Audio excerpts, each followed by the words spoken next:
আসসালামু আলাইকুম, welcome to another horror story. আজকে যে স্টোরিটা শেয়ার করতে চলেছি এটা ঘটে 1998 সালে।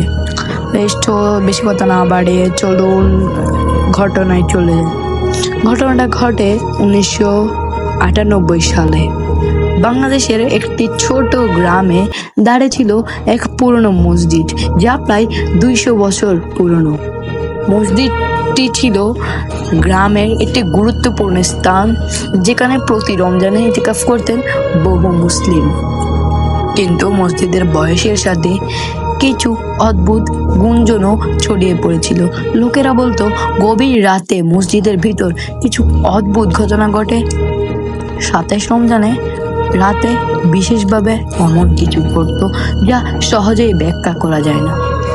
এক রাতে সেই গ্রামের এই যুবক রাশেদ সিদ্ধান্ত নেয় মসজিদে ইতিকাফ করবে। এই কথা সেই কাজ রাশেদ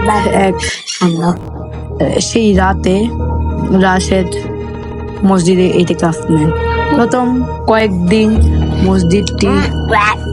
মসজিদে সবকিছু স্বাভাবিক ছিল, কিন্তু 27 রমজানের রাতে রাশেদের জীবনে এমন কিছু ঘটনা ঘটে যায় যা তার হৃদয় ও মনে চিরস্থায়ী ছাপ রেখে গেল। রাত গভীর হতে থাকে, মসজিদের চারপাশ নিস্তব্ধ। রাশেদ তখন তাহাজ্জুদের নামাজ পড়ছিল মসজিদে। তখন সে ছাড়া আরো 3 জন ইতিকাফকারী ছিল। সবাই রাতে ঘুম ছিল। হঠাৎ নামাজে মনোযোগ দিতে গিয়ে রাশেদ অনুভব করলো তার পিছনে কেউ যেন দাঁড়িয়ে আছে। সে ভাবলো হয়তো আরেকজন ইতিকাফকারী উঠে নামাজ পড়তেছে। কিন্তু যখন সে সালাম ফিরিয়ে পিছনে দেখলো, কিন্তু তখন চারপাশ একদম নির্জন এবং শীতল ছিল। রাশেদ তখন চেষ্টা করলো আবারও নামাজে মনোযোগ দিতে, কিন্তু হঠাৎ মসজিদের এক কোণ থেকে ফিসফিস আওয়াজ আসতে শব্দটা ক্রমেই জোরালো হতে থাকে, যেন কেউ কোরআনের আয়াত বিকৃতভাবে পড়ছে। রাশেদের ঘা শিরশিরে উঠল। ভয়ে পেয়ে সে পিছনে তাকিয়ে দেখলো মসজিদের এক কোণে একটি অন্ধকার ছায়া মূর্তি বসে আছে। ছায়াটি ধীরে ধীরে তার দিকে এগিয়ে আসছিল, যেন সে এক অলৌকিক শক্তি। রাশেদের শরীর কাঁটা দিয়ে উঠে।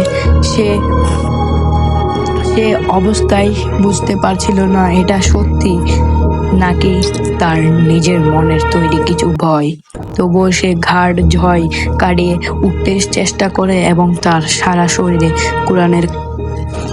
কোরআনের কালিমা ঝপ করতে শুরু করে। সঙ্গে সঙ্গেই কিছু ছায়ামূর্তি ধীরে ধীরে মিলিয়ে যায়, যেন সে অস্তিত্বই ছিল না। পরদিন ভোরে রাশেদ তার অভিজ্ঞতার কথা মসজিদের ইমামের কাছে শেয়ার করলো।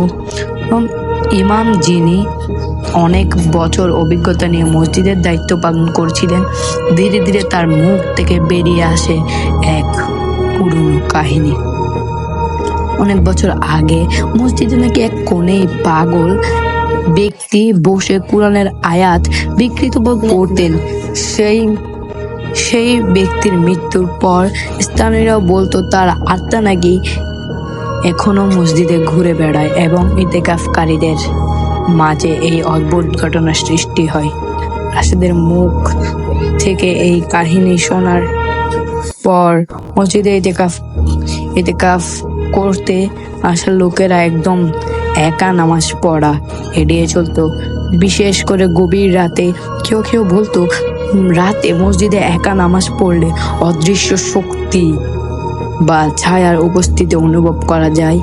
তবে কেউ কাউকে ভয় পায় না, বরং এটা যেন এক ধরনের পরীক্ষা।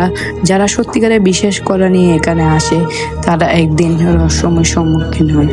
আশা করি ভিডিওটা ভালো লাগবে এবং গল্পটাও ভালো লাগবে। আপনারাও চাইলে আমাকে গল্প লিখে পাঠিয়ে দিতে পারেন হোয়াটসঅ্যাপে। আমি ডিসক্রিপশনে আপনাদের হোয়াটসঅ্যাপ নাম্বার দিয়ে দিব। আশা করি ভিডিওটা ভালো লাগবে। ভিডিওটা ভালো লাগলে চ্যানেলটা সাবস্ক্রাইব করে একটি লাইক দিতে ভুলবেন না।